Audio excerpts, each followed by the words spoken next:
So this is one way for the vendor to prevent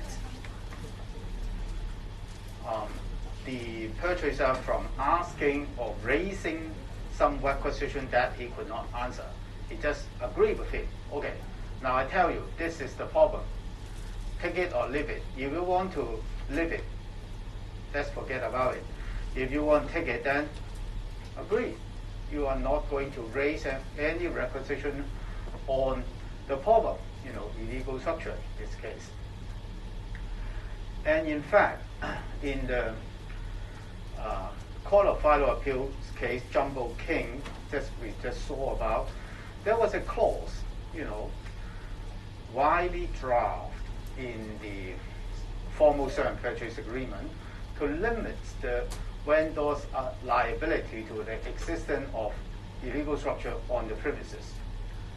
And the purchaser, however, because Jumbo King is one of those cases happened after 1997, the purchaser wants to, get off from this sale and purchase agreement. So he claimed to have there's some court law in the premises being illegal structure. And in fact, again, everything, the appeal went to CFA, and the conclusion of the court was that the exemption clause was wide enough to preclude the purchaser from objecting the vendor's title. Now, this is not that important. More important is this particular judgment by Lord Hoffman. He said, contracts for sale of land are not exceptions to the principle that parties has freedom of contract and may agree to whatever terms they like, subject to the overpowering principle that the vendor must not mislead the purchaser in any way. So, even though we are dealing with real property, dealing with a huge amount of money, possibly, it is after all a contract. When you sell and purchase property, you enter into an agreement.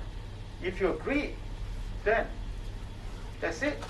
You cannot go back and say, oh, I agree because I think there was no problem. Now there is problem. I want to withdraw my agreement. No, you cannot do that. Therefore, it will mean that an exemption clause, just like exemption clause in other contracts, cannot shift the risk of defect in title to the purchaser, which the purchaser was not aware and not reasonably prepared to accept. Now, it comes from here. Vendor must not mislead the purchaser in any way. He cannot just say, well, no problem, just sign this contract. Well, this particular exemption clause is only a matter of prudence. I don't mean there is any defect there. Now, but in fact, some illegal structure exists in the premises. Then, of course, you cannot take advantage of the exemption clause because that is misrepresentation. If the purchaser fully aware the possible problem with certain structure in your house or any other problem with the title, he was fully aware, but he still choose to accept it, then the court would not prevent such purchaser from entering into the agreement. Now, but this particular requirement that the vendor should not mislead the purchaser sometimes make widely drafted exemption clause not able to protect the vendor against the liability of serious defects, particularly the defect which he has knowledge. Now, in the Jumbo King's case, the language of the exemption clause was entirely suitable to cover the court loss, so that the court conclude no reasonable purchaser who have read the clause and saw the court loss could have failed to appreciate that he was being asked to bear the risk and the court loss were unauthorized structure. Now, court loss is very, very common in typo. If you have opportunity to visit your friend living there, I can more or less guarantee that you would find court loss in those houses. Now, the result would have been different if there is evidence that the vendor was aware of that the court loss were unauthorized. Now, because if you know there were unauthorized court loss and you ask the purchaser to accept an exemption clause, then that would be a case of misleading. The vendor has been misleading the purchaser, and then he could not rely on the exemption clause. Therefore, in order to take advantage of an exemption clause, the vendor has to disclose any defects that he is aware of and which the purchaser is unaware of. So, for example, the cases I just referred to earlier about the small house without the prior approval of opening side window, my advice to the owner was that, well, next time when you enter into a contract with the purchaser, just told him or her, you saw side window there, but there is no prior approval, and there is potential risk. Do you want to accept it? If they say yes, then no problem.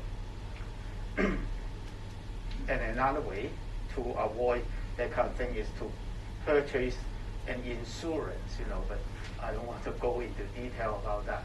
But in theory, you can always purchase insurance to protect any possible bad title in relation to real property.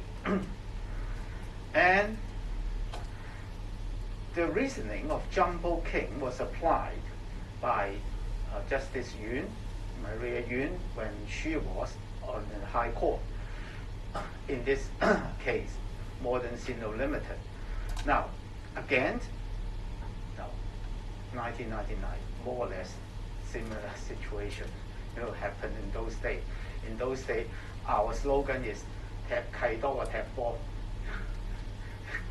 because all purchasers want to avoid the contract. So, and illegal structure is really the best weapon you have for the purchaser to challenge the title of the vendor. So in this case, again, unauthorized structure were present in the property, and the vendor agreed to sell, purchaser agreed to purchase. In the formal agreement, there was an exemption clause, and this exemption clause said that purchaser has inspected the property, so he has inspected the property and accept in all respect the existing physical condition, and would not make any requisition in connection to the physical condition. And it is also expressly said that no warranty is given by the vendor as to the physical state and condition of the property and the manner of construction of the building. So it is really a widely drafted case. And the purchaser, raised requisition on the unauthorized structure. The vendor said, well, we rely on this exemption clause. We said we do not give you any warranty at all. Mrs.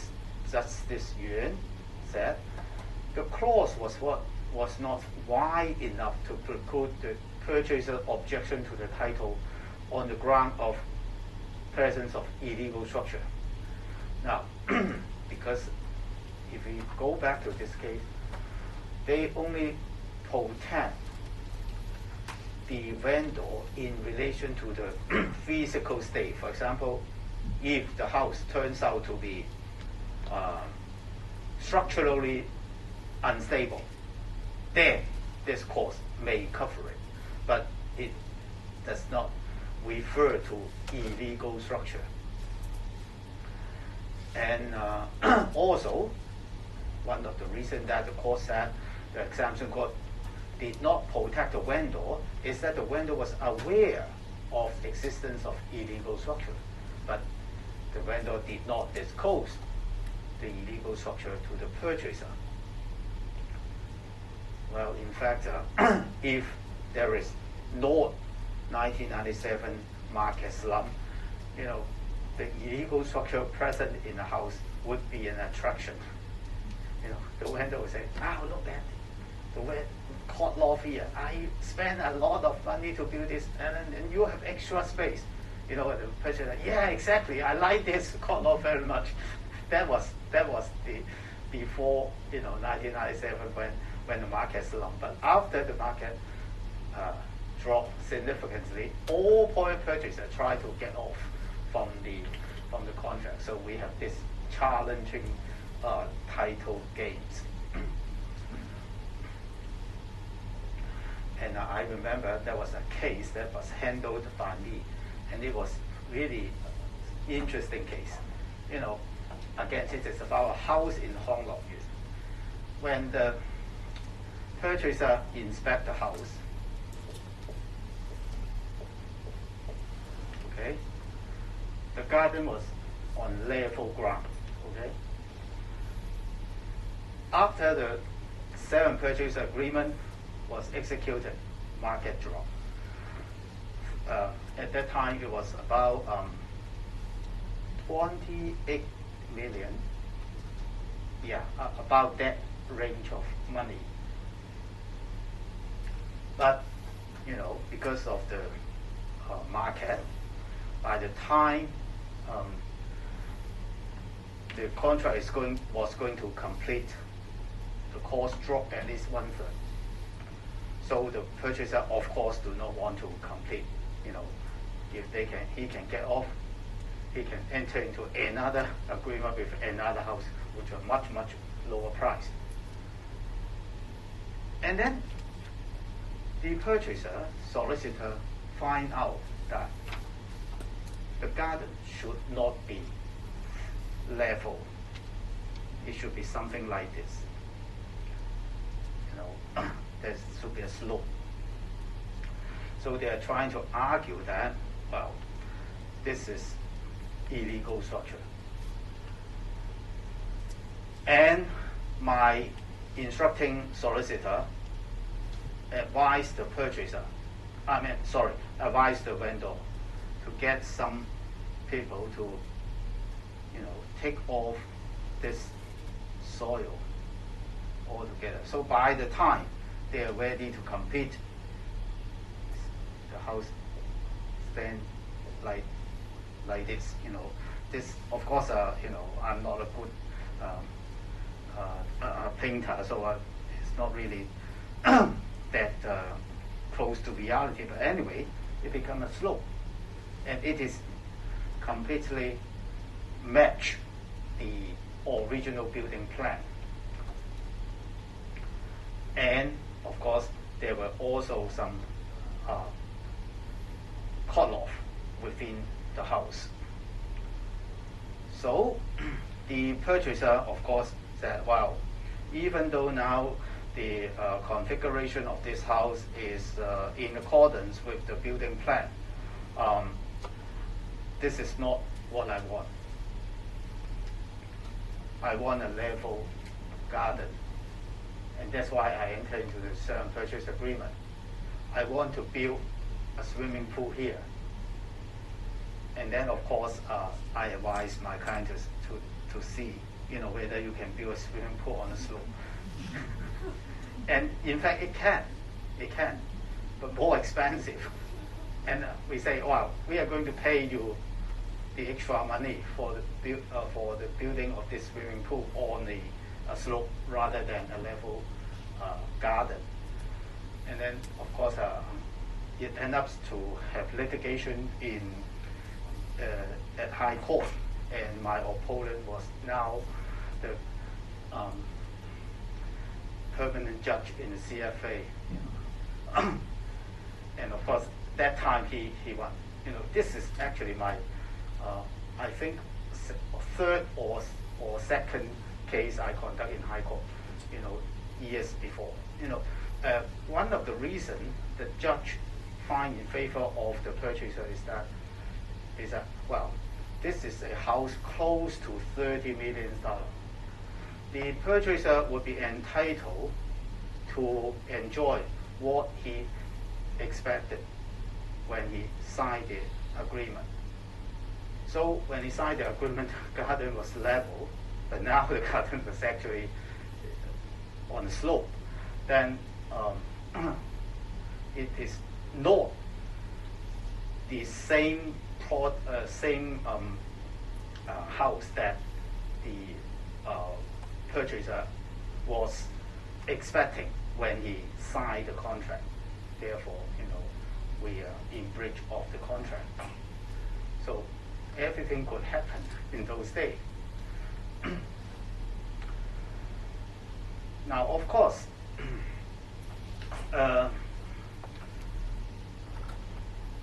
the vendor has the duty to disclose any defect. For example, if in this particular case, my client has told the purchaser, now, the level garden was illegal. The garden should have been a slope. Do we want to take it? But of course, at the time the contract was signed, I am 100% sure to say that the purchaser, oh, even better, a level garden. I like the level garden, But he failed to disclose that. That's why he lose the case at the end of the day. The judge I'm referring to is Mr. Justice Johnson Lam. He's now sitting in the Court of Final Appeal. Anyway, now, from the part of the purchaser, he was not allowed to turn a willful blind eye. He cannot, well, if he knew that was illegal structure, he could not pretend to be, unaware of the existence of the illegal structure. Because the duty of the vendor to disclose any defect only refer to latent defect. That is something which is not easily detected by inspection or by looking at or reading the title document. Now, this is the case to illustrate this particular principle, that the vendor has no duty to disclose any obvious defect of the title. Now, what happened in this case is that it is a sale and purchase of 2 floors of a building, and the occupation permit was office use. So that building should only be used as a commercial building, as office. But at the time the vendor and purchaser enter into the sale and purchase agreement, 2 of the floors were used as karaoke and nightclub. So obviously this is in breach of the occupation permit. And parties would then have dispute. And the purchaser said that, well, there are some illegal use of the building, so you are not going to, you cannot show good title. But in fact, before they have such dispute, well, I guess because you will never know exactly what happened when this purchaser and vendor are negotiating the sale privately. But in the sale and purchase agreement, there was some exemption clause or limiting clauses that the vendor was exempt from liability of non-permitted user. So logically, it must mean that the vendor actually has told the purchaser that, well, these 2 floors are illegal. But anyway, the purchaser rescind the contract and claimed that the vendor was not entitled to rely on the limiting clause on the ground that the vendor failed to fully disclose all latent defects. But Justice Jones held that the user of karaoke and nightclub was not a latent defect because the purchaser did inspect the building. They knew those 2 floors has been used as karaoke as well as nightclub, and they have also been given the occupation permit, in which it is clearly said office use. So they could not have missed this particular discrepancy. And the court said purchaser was not allowed to claim non-disclosure where he ought reasonably to have alerted to the defect, which is the material change of user by exercising due diligence. But I would guess, of course it is only a guess, in reality this purchaser actually knew when he signed the contract. Otherwise there would not be such a limitation clause in the sale and purchase agreement. And of course the court also said that even if the vendor actually has not told you about the illegal use, when you see this limiting clause in the contract, your attention should be brought to any change of user. And similar case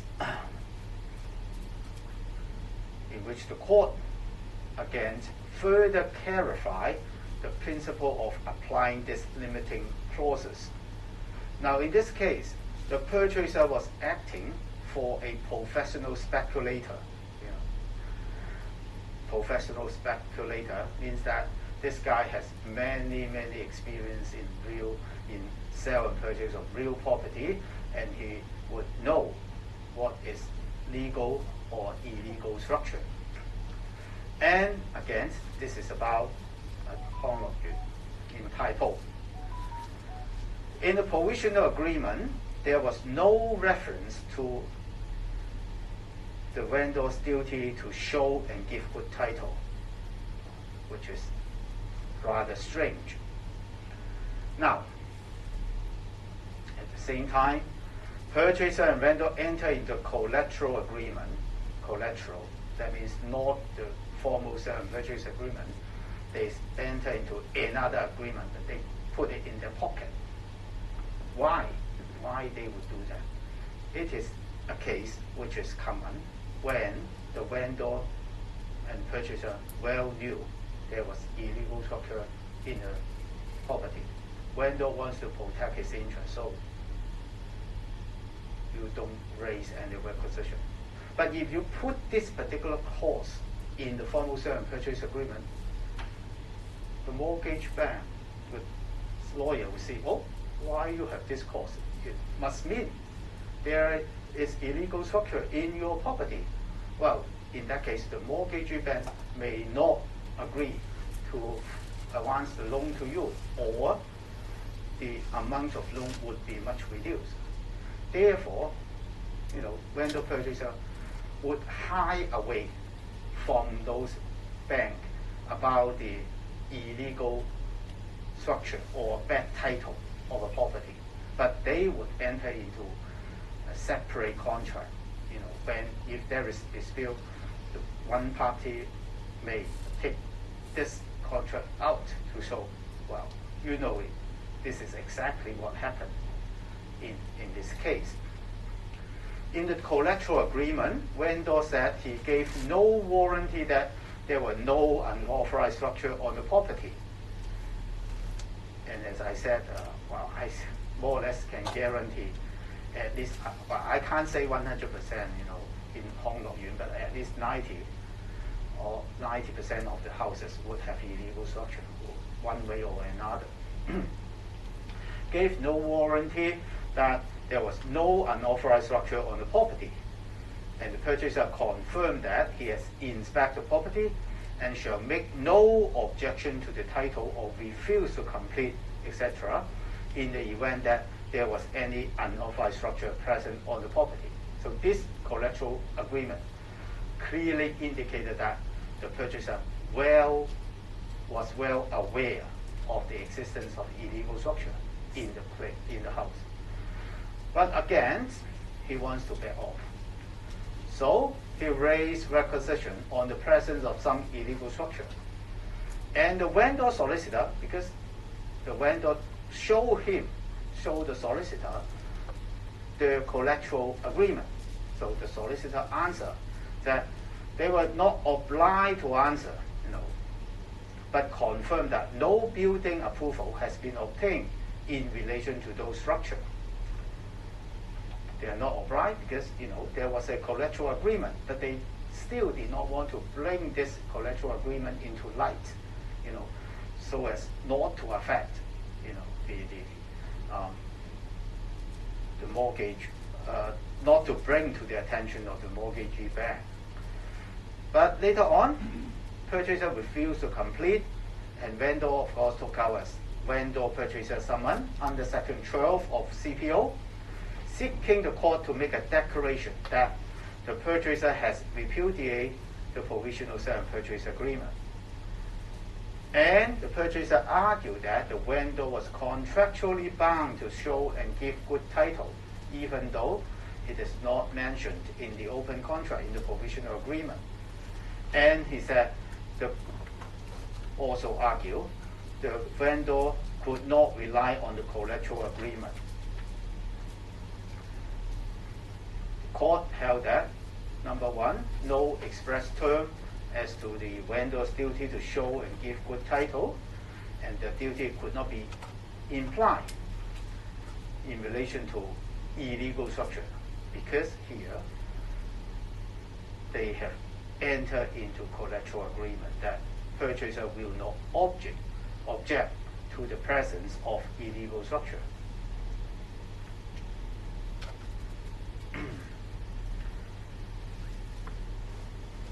And again, there's one more point. Remember, whenever you want to rely on a limitation clause, the vendor has to show that he has not misled the purchaser. So the court has to decide on this particular point as well. And unfortunately, the purchaser is a professional speculator. He has dealt with a lot of property in Hong Kong. So it would be hard for the court to believe that he would be innocently believe certain illegal structure is legal. So court said, well, there was no misleading by the vendor about the legality of those structures. So at the end of the day, purchaser lose the case.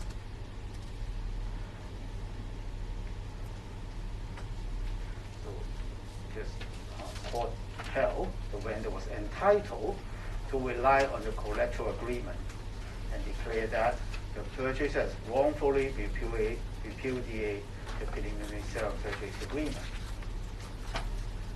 Now,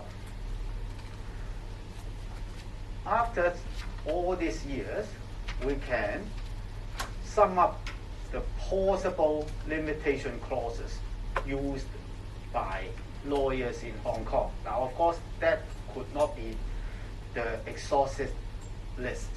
You can always invent new clauses.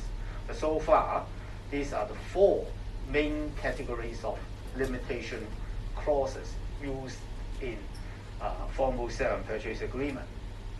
First one would be purchaser acceptance of vendor's whatever title. As we saw in this case, even the title, if any, remember, maybe he had no title, but I still accept it. So a common clause, it would be that vendor's title shall be accepted by the purchaser, who shall raise no requisition or objection thereon. And the particular clause in this Camels Limited was really peculiar to itself. No one would say we will accept whatever title, if any. That is really too far-fetched. The second category would be restriction on purchaser's rights to inquire about defects. And there are 2 subcategories. One is limiting the time to raise requisition. Now, as we said earlier, the common practice in Hong Kong nowadays is to limit 7 working days after the delivery of the title deed. And within these 7 working days, the purchaser has to raise whatever requisition he wants to make. And any requisition raised outside the 7 days would be deemed as, the purchaser has already given up his rights to raise those requisitions.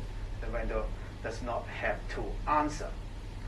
And this is commonly used in Hong Kong. The second is less commonly used, limited raising requisition on particular defect. Now, whenever you see there is such a limitation clause, you cannot ask any question in relation to illegal structure, or you cannot ask any question in relation to the user. Well, any experienced lawyer will immediately know that there must be illegal structure there, or there must be illegal use of the property. And it is important to note that the time limit is not absolute, 7 working days. Under normal circumstances, it is binding. But if the subject matter of the requisition goes to the root of the title, the fundamental element of the title, and cannot be discovered by due diligent examination of title document, the purchaser is still entitled to raise the requisition out of time. An example would be resulting trust. Now, because resulting trust is by operation of law, no one is required to register resulting trust. So even if you have carefully read all the title document, you could not discover resulting trust. So after the 7 working days, you make no requisition, for example. Later on, you suddenly discover, this vendor, which is the sole registered owner, actually has a spouse. And this spouse is working, whereas this registered owner has no work. Then you would worry there may be resulting trust in such a situation. Then you can still raise requisition in relation to the interest of the spouse, because it goes to the root of the title. If it is a resulting trust there, you may end up purchasing an empty title. Go to the root of the title. And this is some problem which you cannot discover by due diligent examination of title documents. Okay? If the problem is about any defect which is detected in the title document, then you will be bound by the agreed time for raising requisition.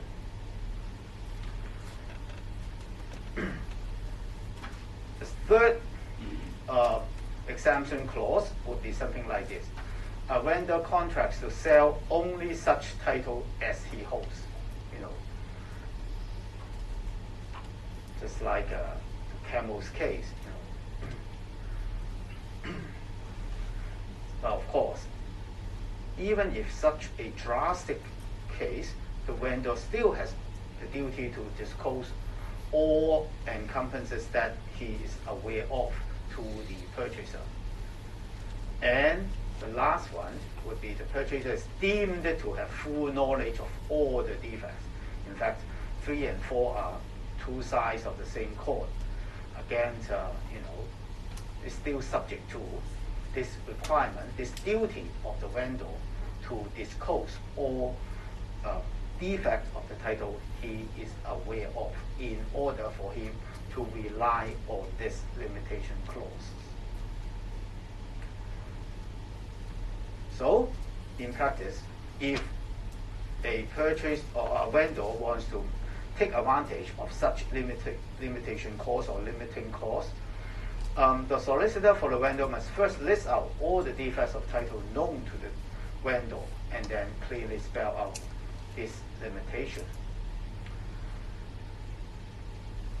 Now, vendor, in order to protect his interest, can limit his obligation to show and give good title. And likewise, the purchaser may also waive his right to raise requisition. And from time to time it happened in Hong Kong. As I said, Hong Kong people are very crazy about purchasing property. And in terms of waiver, that is, the purchaser waive his right, it could be seen as a express waive. Purchaser can say, well, I'm not going to raise any requisition. That would be express waiver. Deemed waiver and implied waiver. Deemed, the common situation would be you are given 7 working days to raise requisition, and you did not make any requisition. Then it would be deemed to be a waiver of requisition, and implied waiver would depend on individual facts of the case. Now, implied could be by the action of the purchaser.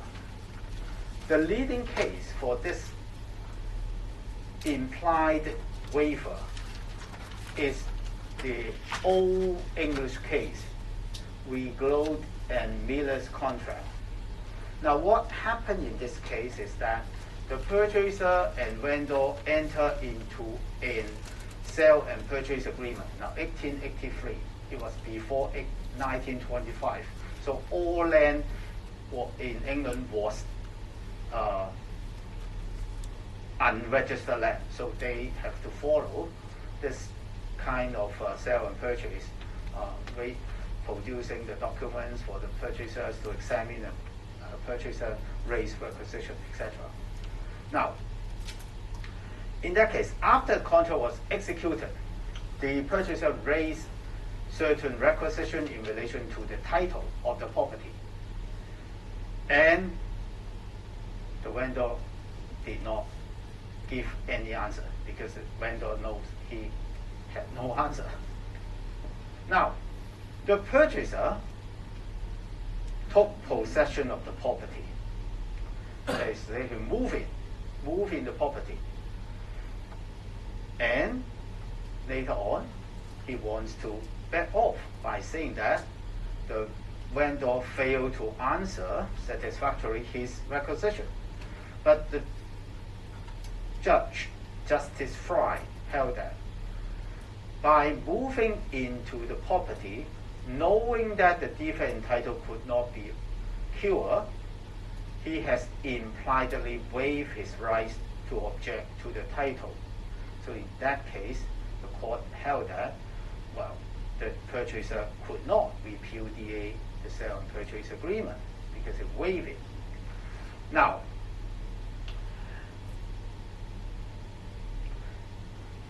Another example, which can be seen in Track East and Hillier development, which is a Hong Kong case.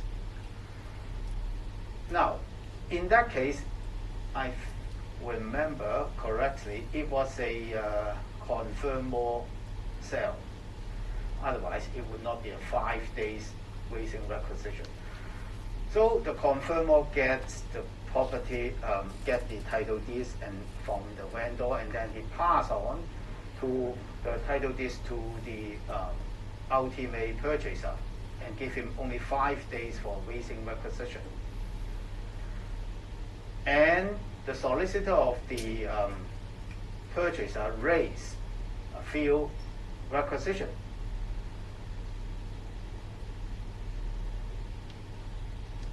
And the solicitor answer. After making that answer, the solicitor representing the purchaser did not follow up on the requisition. Instead, the purchaser solicitor sent a draft assignment. Remember, duty of drafting the formal sale and purchase agreement was the solicitor of the vendor, and the duty to draft assignment was the duty of the solicitor representing the purchaser. So the purchaser solicitor sent a draft agreement for approval of the vendor together with a letter asking in whose favor the checks for the purchase money to be made out. Remember, when I say competition, because you would never trust the vendor. You would not give all the money to him. In order to safeguard your interest, you would ask the vendor, in relation to my purchase money, how much I have to give your mortgage bank, how much I have to give the management company, etc. And then I would have several checks, several bank drafts, and produce those drafts at the completion to the vendor solicitor. If you just give all the money to the vendor, what about the vendor did not settle those bills? Now, as I said, the current owner of the property would be responsible for any outstanding bills in relation to the property. Then you have to pay twice. Therefore, that is the way to protect your interest as purchaser. You do not just give one check, but you have to ask, how this particular money should be split among the payee. So that, in fact, that is an indication that the purchaser solicitor did not want to further pursue the requisition. But again, in the last minute, the purchaser changed his mind and wants to pursue further requisition in relation to those he has raised. But the Court of Appeal in Hong Kong said that, it's this act of sending the draft assignment together with the letter asking for the split checks would be an act for the vendor to understand that the requisition has been satisfactorily answered. So that is an implied waiver. The court said, well, if time is pressing, yes, of course, you may still produce the draft assignment for the vendor solicitor's approval, but you would not just do this. You would have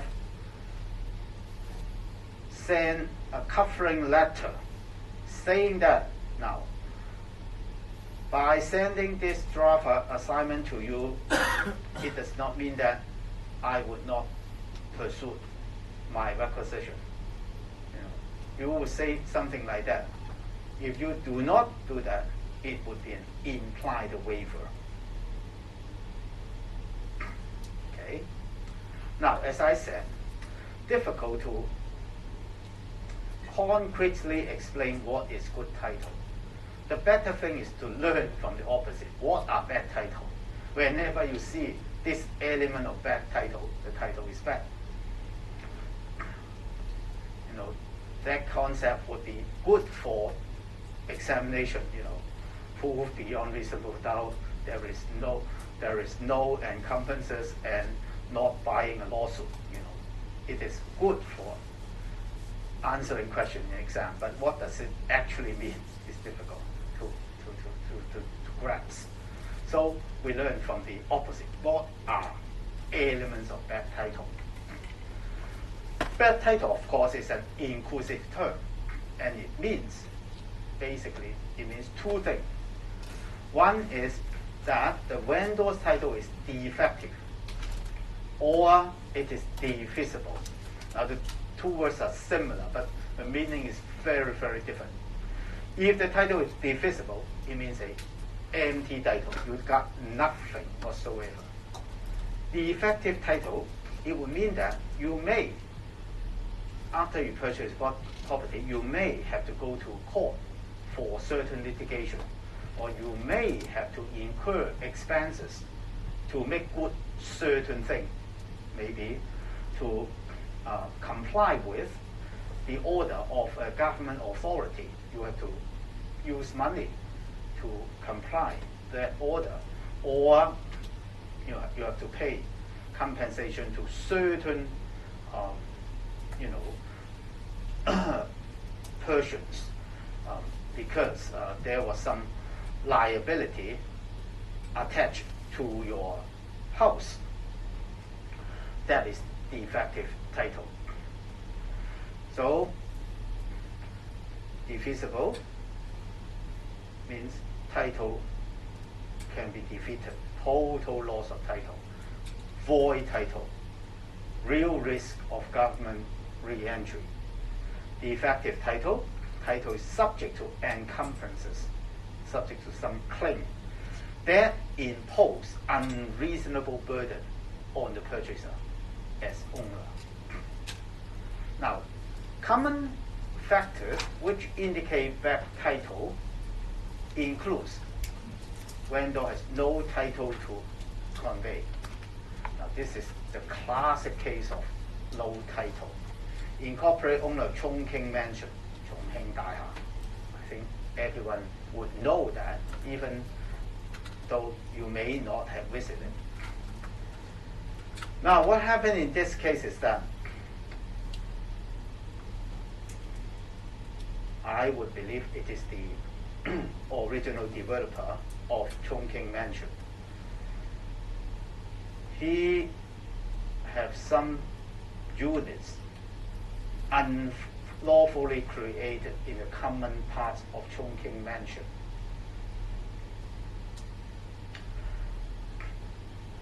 Because it is some unlawful unit added after the development was complete, before the after the DMC was drawn. No equal and divided share were allocated to those units. But ironically, the government collect rates from those units. But of course, be careful, in Hong Kong, even the government demands rates from you does not mean that your premises is legal. Don't take it wrong. But of course, the occupier of those units believed that they were safe. They were being recognized by government because government demand rates from them. Oh, one of the occupier, of course, he paid money for purchase under quotation mark of the unit. He tried to sell it to a purchaser, and the purchaser then asked for the title document. Yes, I have no title document.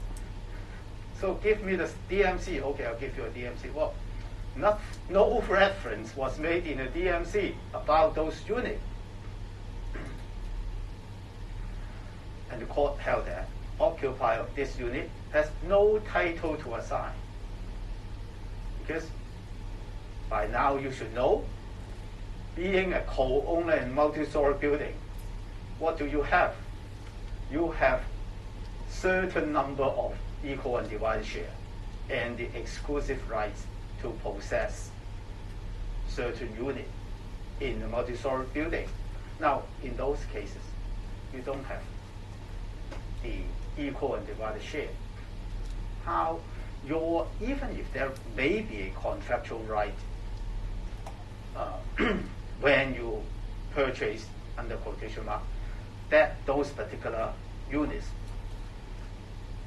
this is governed by the doctrine of privity of contract. What if those existing purchasers sell the property to subsequent purchaser?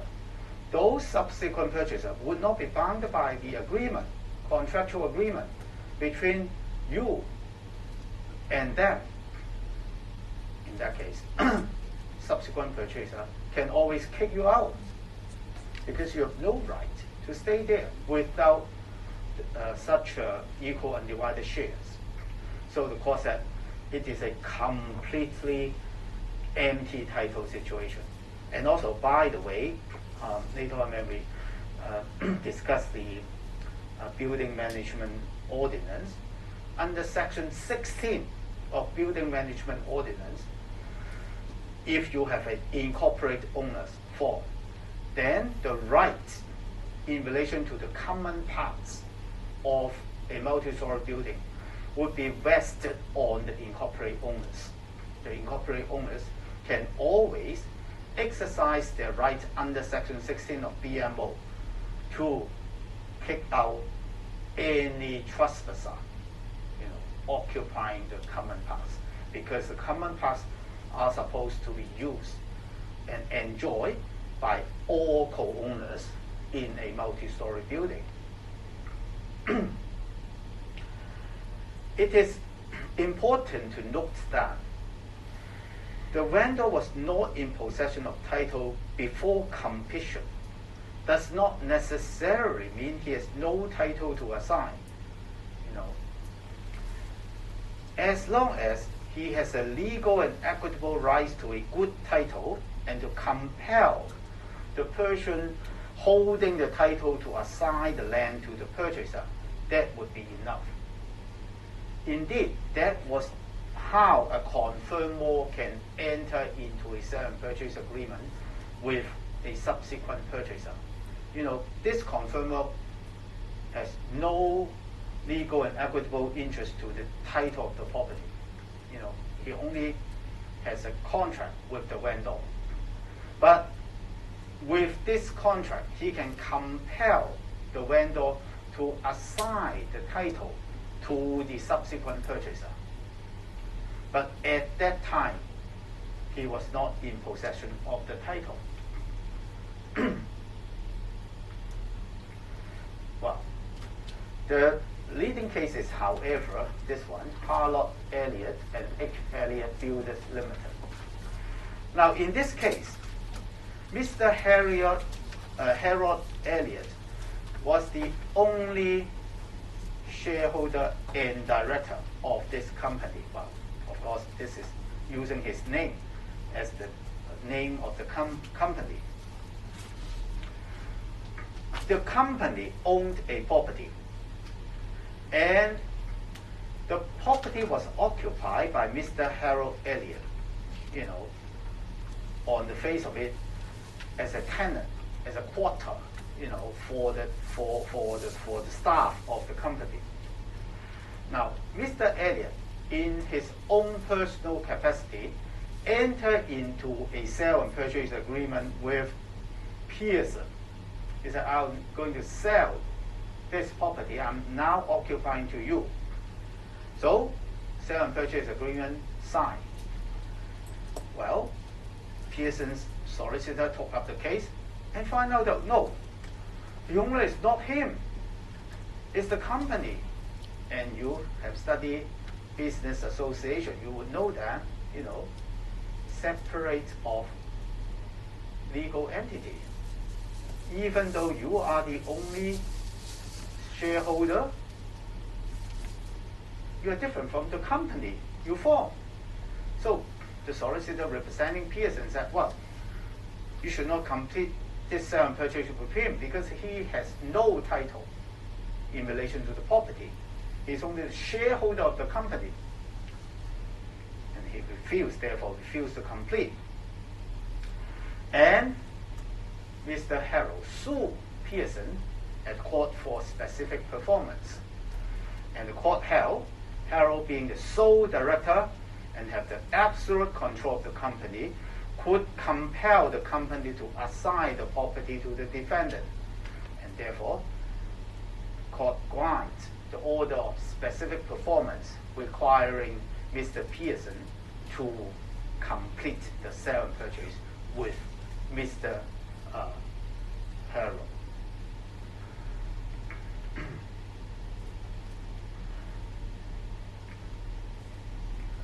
Now, second point about bad title would be, if a vendor has good title, he must be able to convey the property free from any third party's interest, of course subject to things like easement and covenants. If the title of the property is subject to some operative encumbrances, the claim could be bring into effect. The title was defective. But there are some exceptions to this rule. Number one would be when the encumbrances, when those claim or interests are registrable. Remember, if it is registrable, you must register. If you fail to register a registrable interest, it will have no effect to subsequent bona fide purchaser with valuable consideration, Section 4 and Section 3 of Land Registration Ordinance.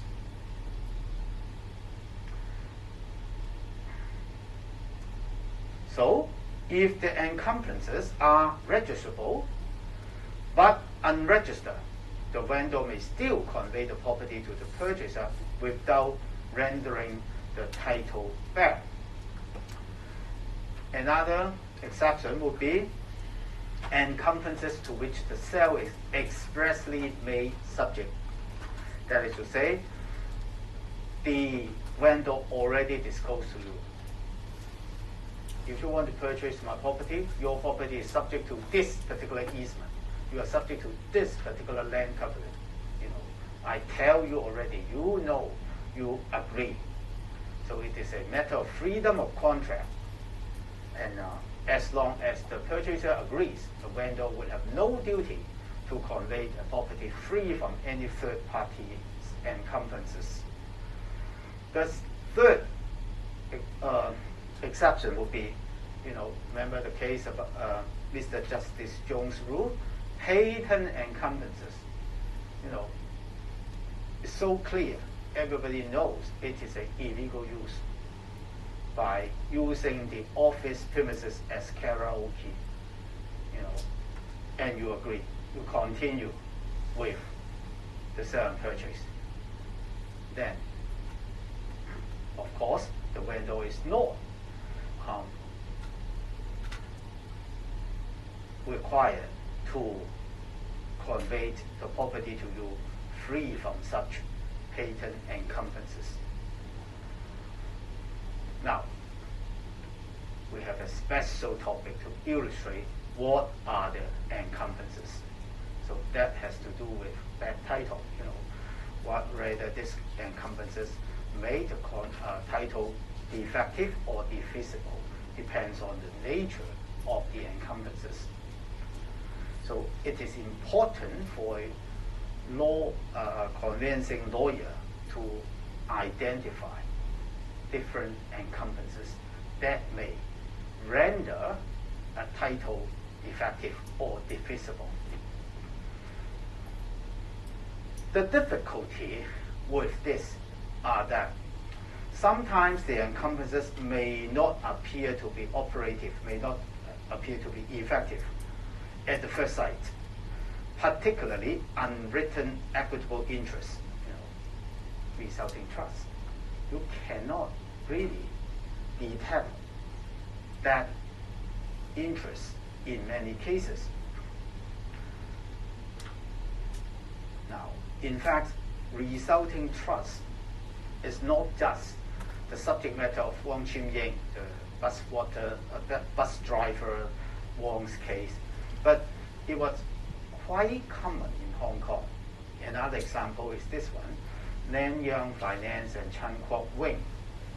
In this case, property was owned by the husband in his sole name, and he mortgaged the property to the plaintiff, that is Nanyang Finance Company. And typical scenario, the husband was in default of payment, and therefore the finance company exercised its right of power of sale as mortgagee. But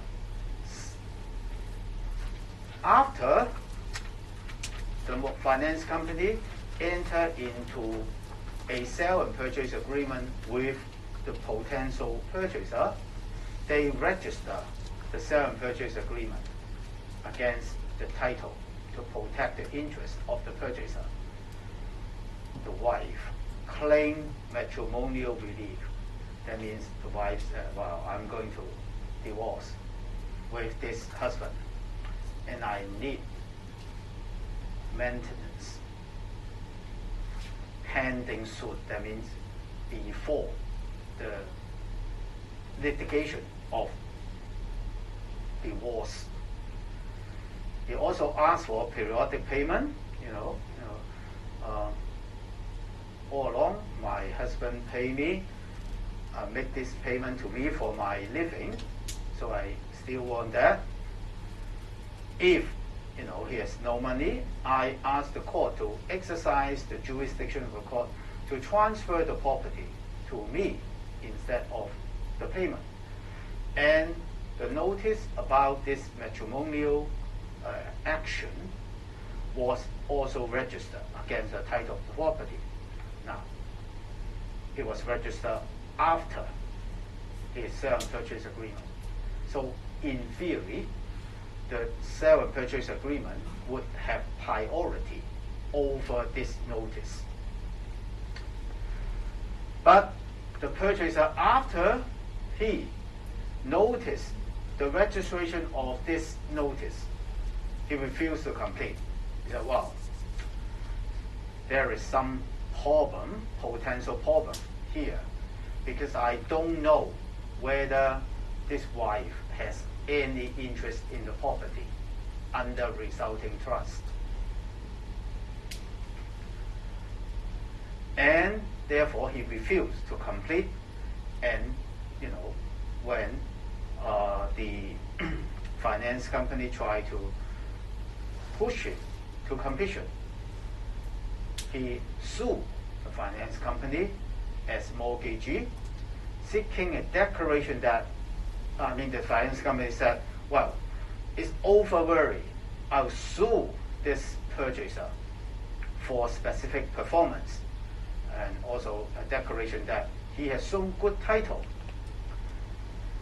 Now, on the face, as I said, on the face of it, it should be all right, because the sale and purchase agreement was registered before the notice was registered.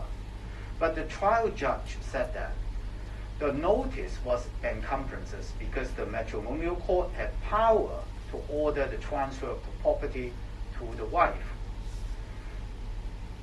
Finance company has more money, so they want to appeal. They appeal the case to the Court of Appeal. And the Court of Appeal upheld the trial judge's decision. The Court of Appeal explained that although the mortgage was registered prior in time, the mortgage did not necessarily override the wife's claim, because the wife's entitlement might be by way of resulting trust, which was unregisterable. So at the end of the day, in this particular case, resulting trust again pop up. So, in fact, advice, if you ask me to advise any mortgagee bank or finance company, when they, accept a property to use as security for a loan, even though, and if the borrower is a married person, even though that borrower was the sole owner of the property, they have to be watch out. Particularly if the property is a matrimonial home, they should at least bring this wife,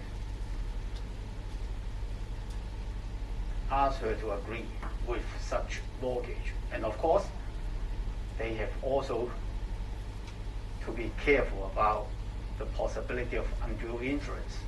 So it's not an easy task. Now, so we have seen some encumbrances, and I'll show you other common encumbrances. For example, mortgages and charges which has not been discharged prior to the assignment. They are encumbrances and they render the title defective. Now, of course, under normal situation, mortgages or charges, except you are talking about that equitable mortgage, whereby the mortgagor deposit the title document to the mortgagee. Otherwise, there must be some writing, either simply write a written document or deed. Now, once you have written document, you have to be registered. Only problem is this particular equitable mortgage still recognized by CPO in Hong Kong. It is not registrable, and it is likely that the court may find the purchaser having constructive notice of such equitable mortgage if the original title deeds are not produced by the vendor at completion, particularly if the entire set of title deeds were absent. Then such danger is a real danger. So solicitor advising purchaser should insist on the vendor producing the original of all title deeds at or before completion, or demand an explanation as to their absence.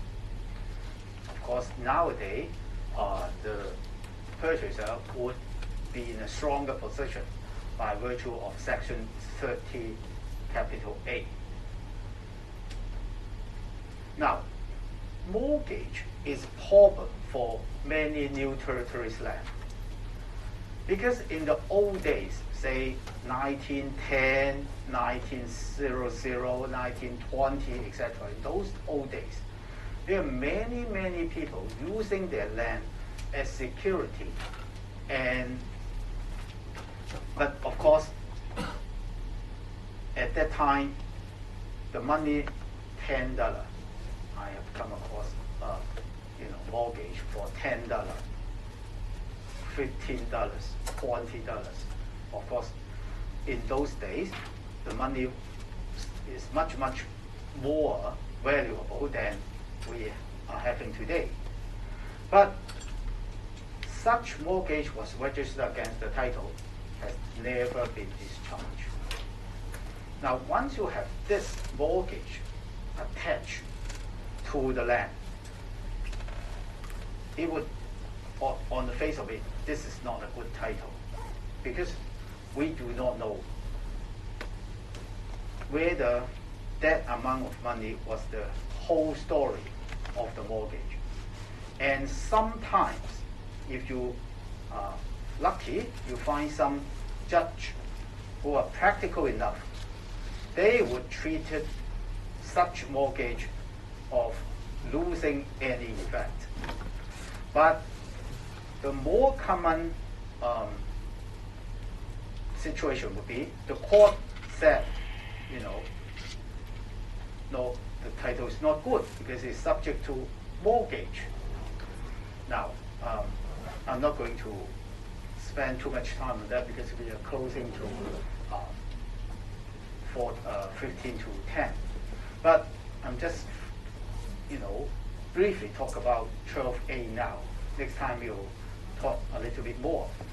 Well, as a result, in fact, the Legislative Council enact a new section, 12A of CPO, to deal with all these old mortgages.